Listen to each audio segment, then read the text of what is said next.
In this video, we're going to listen to a bunch of songs together, little bits of songs, to find some particularly powerful or brilliant or interesting or effective moments in the music, at least that I find. And we'll listen to those, we'll appreciate them, talk about it a little bit, and then try to learn from them in some way. Try to take something away from them that we can use in our own compositions to some effect. Ones we're going to listen to today are just sort of the first ones that came to me when I thought, hey, I want to make a video like that. And if you like the video, it would be really great for me if you left a comment letting me know, because this is the first time I'm going to do something like this, and I don't have to do this. So if you're not into it, I'm not going to do it. But if you are into it, I'll make more of them. So just let me know. Here's a few amazing bits of things that happen in music that I really love. We're looking at a tune by Nate Smith called Bounce, Parts 1+2. Nate Smith's a drummer.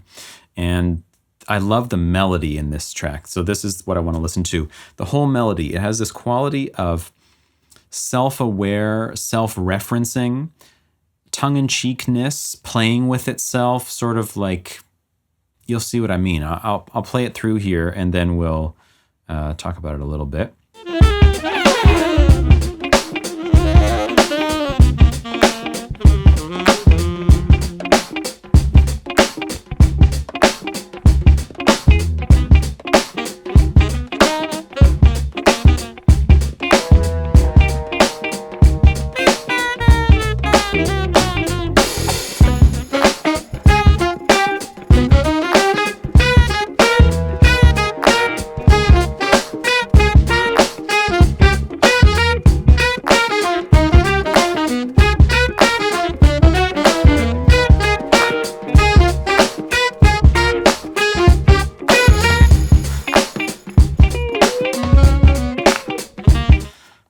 Isn't that so quirky? I love that. I'm just going to play it once more now, thinking of keeping this in mind of stating an idea, restating and developing, and then comes this back and forth of like, oh yeah, oh yeah, oh yeah, oh yeah, oh yeah, oh yeah. And at one point it repeats a phrase, but just straight up the whole phrase is just a half step down, completely out of key, but I just love it. Makes me smile every time.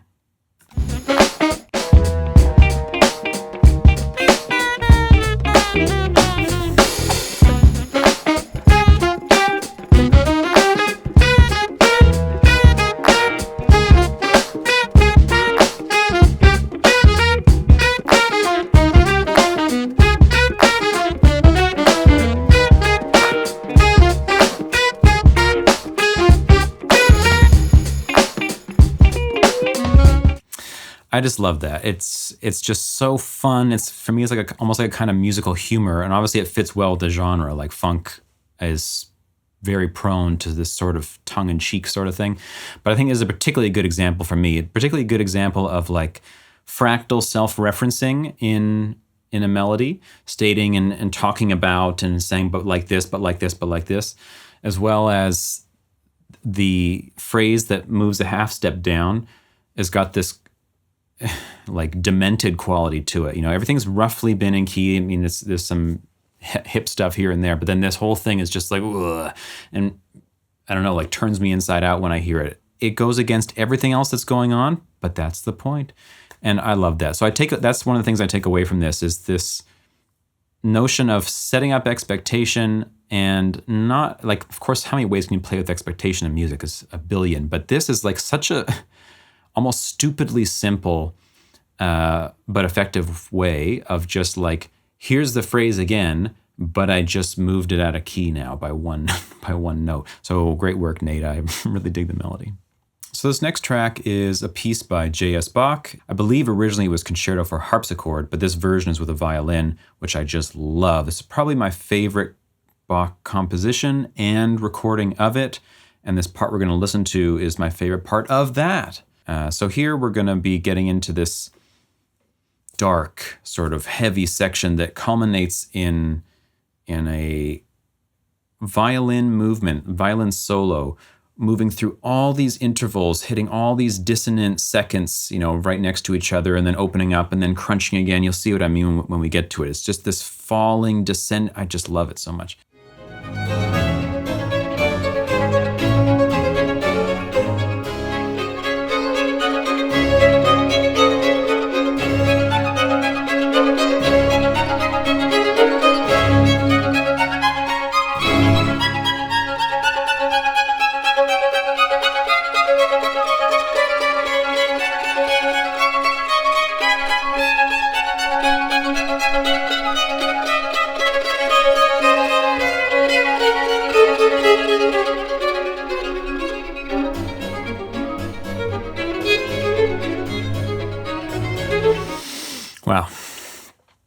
it's just after this dark, everything's building, and then comes to just this, whew, and we just, it's almost like a snowflake or something, tense little snowflake falling, rubbing against friction, all this, the bowing sound with the tense intervals opening and closing as it falls.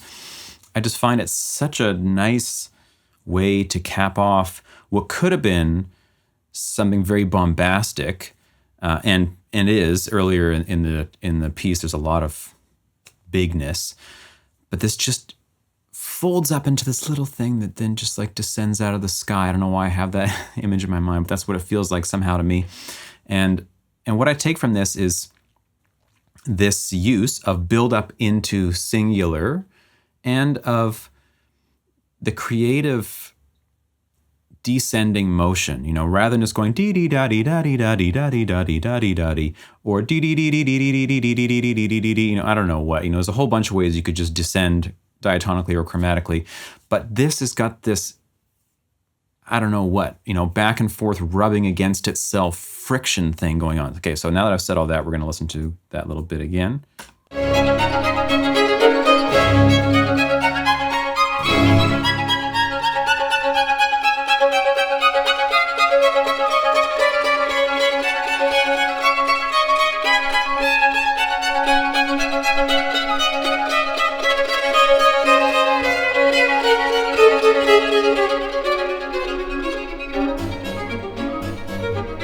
And it's got this like repeating sort of pedal tone thing, right? That's there the entire time as these other things are dancing around it.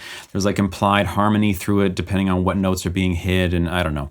The whole thing just really does it for me. And I think this is like a 7-minute piece. So, you'd have to hear the whole thing to get the context of it, which I recommend you do, because coming to this hasn't happened yet, when it's at the very last third or quarter of the piece, this is when this happens. And if there's been so much bombastic, big stuff, and then you just get this one little thing. I've just always loved that so much. So the next track is Take 5 by Dave Brubeck Quartet, and this is probably one of the most famous jazz tunes, jazz recordings of all time. And what I want to talk about here, though, is actually the drum solo. The whole solo, but in particular, a certain section of it. Since I first heard this, I don't know, however long ago, I've been in love with this drum solo. It's so simple, but so effective, I think, anyway. So if you don't know what the tune sounds like, Take 5, it sounds like this.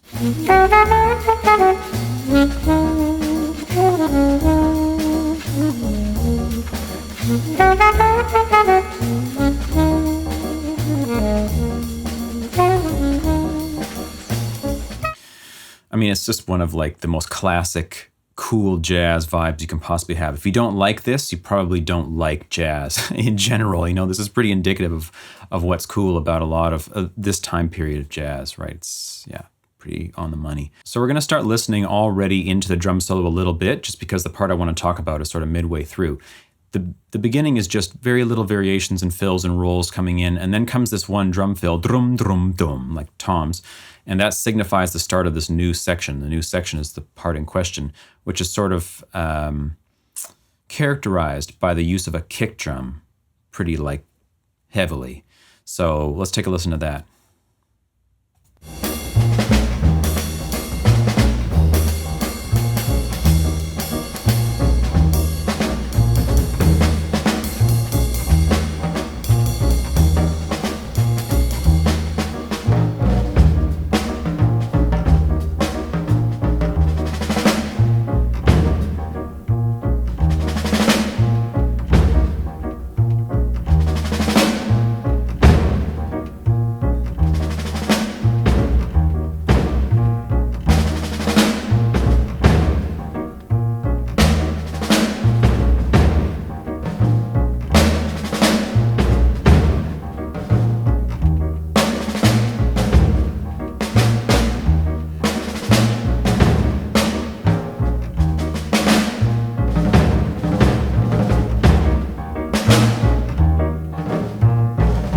I'll stop it there because it goes on for a little while, but that part in particular has always struck me in its simplicity.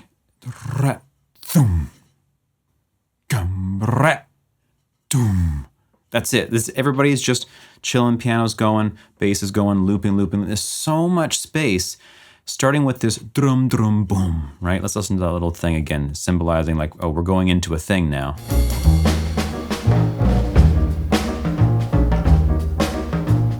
little bit of the tom, and then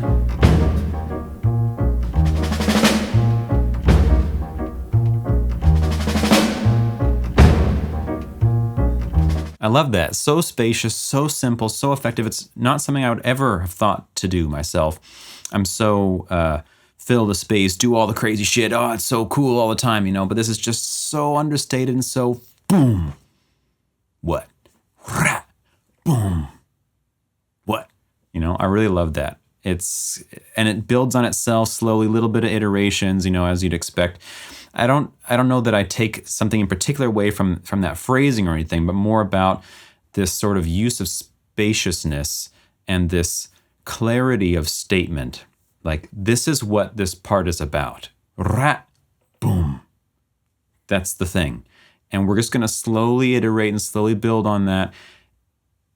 And all the space is part of it. You know, all the space in between these things gives more meaning to that single boom. Boom. So there's some kind of humor to it almost. You know, that's my perception of it anyway.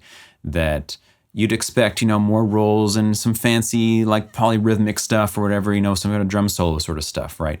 But it's just boom. Okay, now moving into a totally different vibe. This is a track, electronic track. It's like, what do you call this? Neuro glitch hop or something, I'm not sure. This is Frequent and COPYCATT together on a track called Tom's Battery.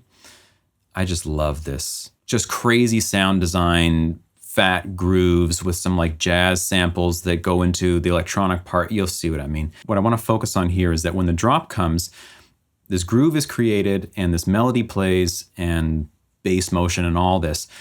It's fairly coherent, but there's some like sort of sporadic elements to the groove.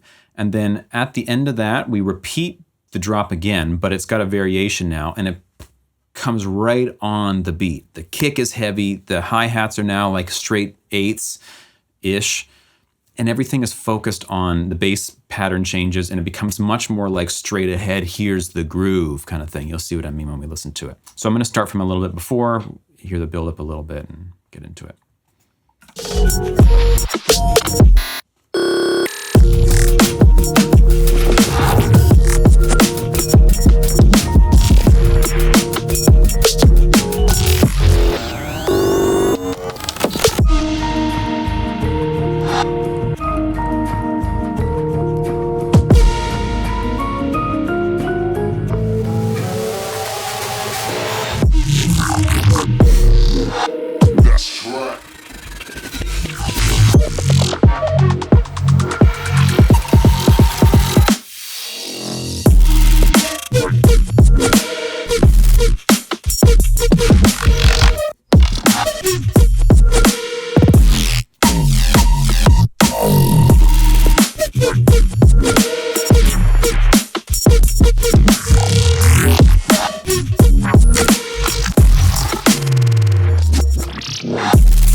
Love that beat.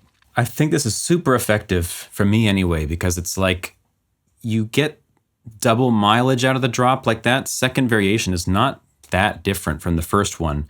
You know, it is, but the melody's roughly the same, the bass sounds are the same, everything, but it becomes focused. Like what got changed was the groove. Much more driving, straight ahead sort of thing than the more like, I don't know what, more expansive. Even though the first part still got kick on the one, things aren't like pushing into it. The hi-hats aren't as strong in the thing. The bass pattern is not emphasizing it as much. But this for me is a good example of like being able to keep the same thing for a while, but make enough changes that I'm still into it. Like if it had looped again, how it is the first time around, it'd be too much, right? Heard it, got the idea, whatever. But just making these small changes and focusing in on that downbeat with everything and like increase in energy. The drop is already big, but then it like gets focused and aggressive of the same type without even changing melody notes or harmony or instruments or anything. It's all just more the same, but better somehow.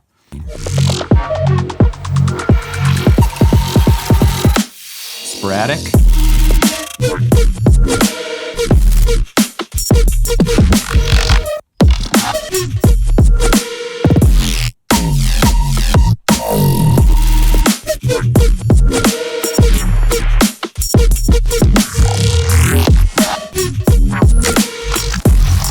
Focused.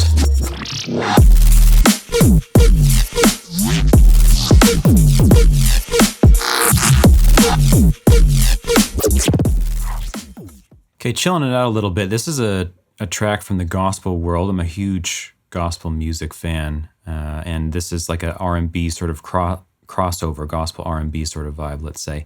I'll play a bit of the first part so you can hear the vibe. So I'll just play the chorus, actually. This is the chorus of the track. It's got some nice harmony already in the thing, but what we're going to talk about is a particular substitution that happens once, maybe twice in the whole song.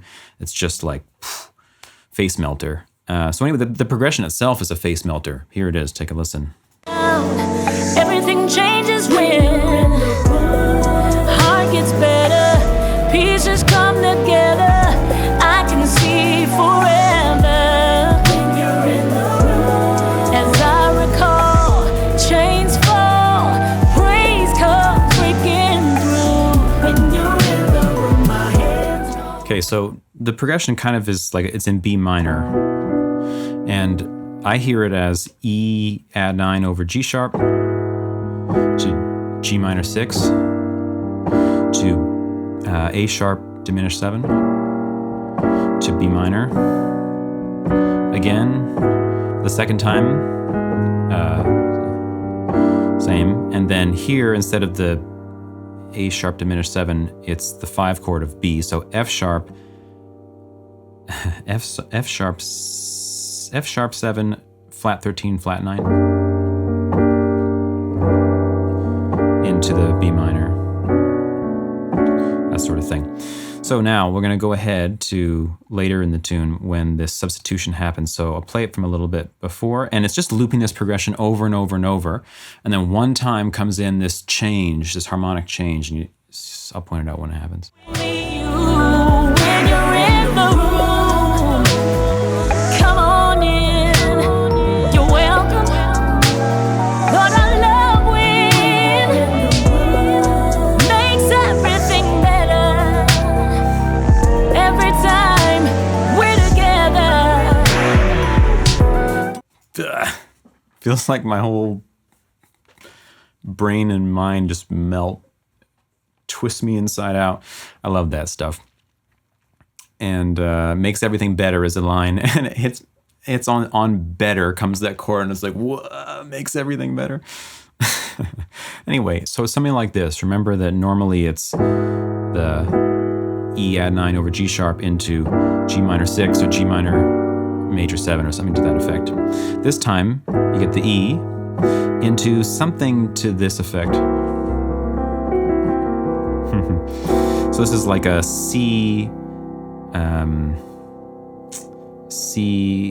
or C9 sharp 11, which is the flat 2 of the key. And we're in B, so C is the flat 2 of the key, so you can look at it as like a tritone sub, basically is what it seems to be. Like it's a tritone sub towards B. But beyond that, it's also substituting for this G minor 6. And this is like a takeaway idea here. So we're looking at the right hand and thinking like, right, okay, what if we keep all these notes, but we put a new note down here that's going to recontextualize all those to mean something else. So yeah, I think it's super effective. It's super mind melting, only happens once in the tune to make sure it has maximum impact. And it's not in a crucial part of the song, as in like it's not in the chorus somewhere. It's at the end. You gotta wait around to get to it, but you get rewarded, right? You're hearing this thing loop and loop and loop, and then one time, whoa.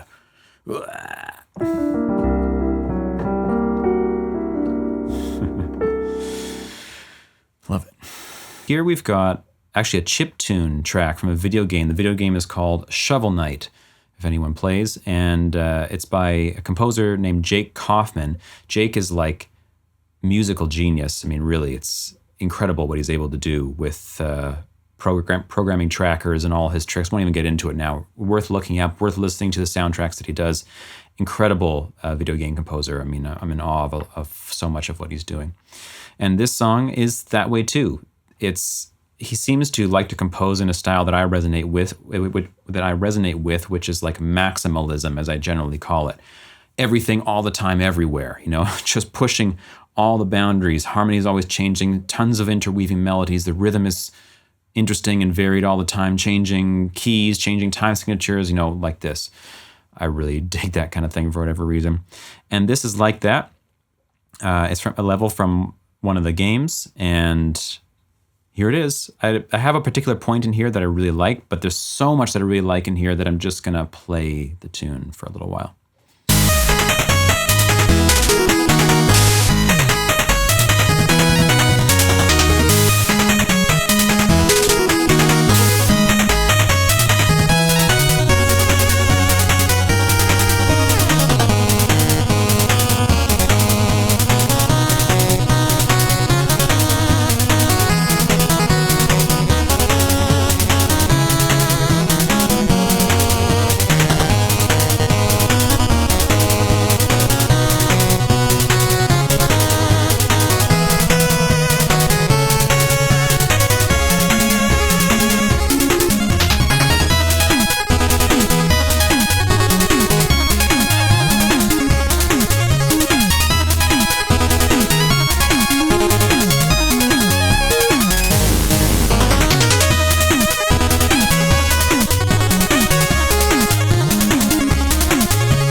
Pause it there. Wow. There's just so much to say about that. Everything about it is so cool. The arrangement, all the arpeggios, the harmonic changes, the sort of clever little bits that come in, the changing of the sections. I mean, I could just gush about it, really. It's just right up my alley. But in particular, the part that stands out to me, can I even say that? There's this one little thing where it's like a call and response that I really enjoy.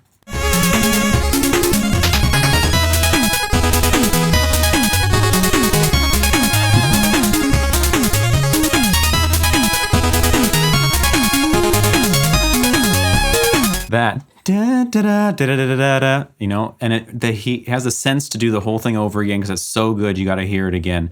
I really like that sort of call and response of like a clear melody, da da da da da, and then digga digga da da, just chord stabbing, digga digga da da, right, over and over and over. I just dig that, especially after all of the motion that's been happening, and all of a sudden you get to this clarity of boom, melody, response. Melody, response, and then kind of starts moving all crazy again. I find it so satisfying. Nice work, Jake. Love it. Okay, that's it. I hope you enjoyed it. I had a blast listening to those tunes. Please let me know in the comments if you did enjoy it so that I can determine whether I should make any more of these or not. And if you have any suggestions or things you think I should listen to or others should listen to of these awesome musical moments, like I said, just paste a YouTube link with a timestamp and the or just the name of the song, and a little description that says why you're into it and what to listen for. I'm very curious to hear what you say. I'm sure we've all got them, so could be fun. Let me know if you enjoyed it. I hope you have a good rest of your day, everybody. Appreciate you, and I'll talk to you soon. Bye-bye.